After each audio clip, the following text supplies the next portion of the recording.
Train your forearms and calves.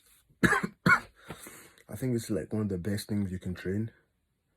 Um, well, not the best thing you can train, but really it's like something that you can do to look better than most other bodybuilders or other bodybuilders. Because if you go to the gym, consider yourself a bodybuilder. You're a bodybuilder. From that point on, if you are lifting weights, you are a bodybuilder, right? Yes, just no, yes. If you are lifting weights, you are a bodybuilder. So train your calves and forearms. Like my forearms right now, they're not the best, but you know. So yeah, I'm trying to get them better later. They're not the best, but I've been training them. I didn't really train them at the start, but I started training them just recently, like maybe like last 2 weeks, and I've actually seen like a quite clear difference in my biceps. Like they're getting wider. It's getting that line in the middle. Wasn't there for a long time, but it's finally there. And yeah, train your calves and forearms. Cause say it's the summer now and you're wearing a shorts and a t-shirt, people are gonna really notice your forearms and your calves. If you think about it, yeah, people are gonna notice your forearms, your traps, your traps, and your calves. People are really gonna notice that. So it's good that you train those three things actually. So let me include traps. It's good that you train traps as well, because those three things people can really see that you actually do build muscle. Like my traps are not the best, honestly, but I do train them. I just don't train them as often. I think I have gyno, yeah, I don't know, but I don't really train them as often as I train like other body body um body parts. So yeah, train your traps, because I know this guy, right? He's not too athletic, not too athletic guy. He's not really athletic at all, to be honest, but he walks around a lot. I think he walks around a lot. I would say he did walk around a lot. Just because of the person he is, he probably did walk around a lot. And his calves were absolutely insane. Like they were thick, lean, and everything else. He had his upper body was like really fat. He had a really like high upper body percentage. Well, I don't really know if he did, but his calves were really lean. Like even compared to like his thighs and his calves were really, really lean. Like you could see these veins. You could see like it looked good. It looked really good. It had the like that like horseshoe shape in like the tricep as well.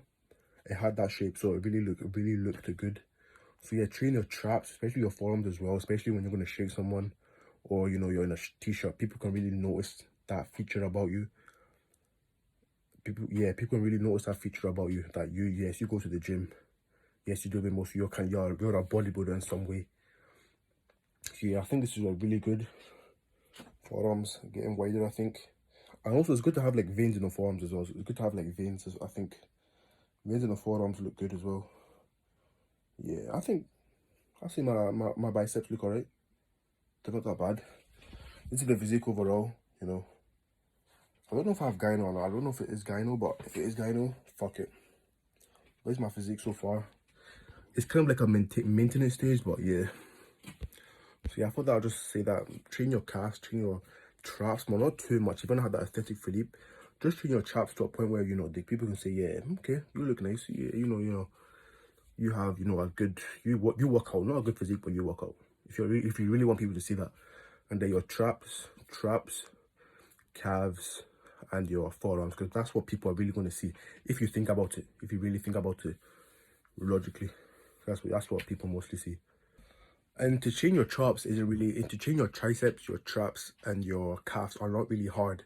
It's just that some people see it as like, oh my gosh, like it doesn't really matter. But it's just that most of you either just forget it during your workout, or are just too lazy to do it. Like you remember to do it, but then you're like, oh, do I have to do that? Do I have to add that exercise? That's just more time. So either you just forget. Mostly for me, it's just I forget to do it. But most of you, some of you are like, you actually like are just too lazy to do it. So it's not really hard. Like during, literally what I do sometimes is that during when I'm doing a workout, so maybe I'm doing chest, right? Maybe like after I do like my incline dumbbell press, after that I'll do like shoulder press. And once I remember that I have to do forearms, or let me say I have to do what would I do other than the forearms, traps, calves. So I'll probably do my forearms, maybe my forearms during like after that exercise, just to know in my head that, okay, yes, I've done like 3 sets or 4 sets of forearms, so I know that at least I stimulated the muscle growth is going to happen. And then after that, once you remember to do it, you'll probably do more exercises. That's probably just momentum. Once you remember to, you'll probably have more momentum to do other exercises as well. And that's the same with calves. If you're on leg day, if maybe you've done squats or you've done something else, if you instantly remember to do calves, do it. Do not run away from it. Just go to the calf machine and do those calf raises. Make sure you get the squeeze, do the calf raises, and yes, you've done calves for that leg day. Don't worry if it's not much, but you've done it. Same with traps. If it's a back day, do it during the exercise or do it at the end. Or even do it at the end. Most of you are too late to do it at the end, but you'll feel good after you've done it. There's no exercise that you don't feel good after you've done it. After you've done any exercise, you always feel good at the end. Maybe going through it, you're fighting demons, you're fighting demons, you're trying to get through it, but once you actually do it, you'll feel good at the end. And that's the best thing about, I feel for me, that's the best thing about going to the gym. The struggle of even getting to the gym, and then once you leave, because the best, when you're going to the gym, it's hard, but when you're coming back, it's like you feel so good. You feel like a different person. So that's the best thing about the gym for me. Well, one of the best things, a lot of best things, but yeah. Peace.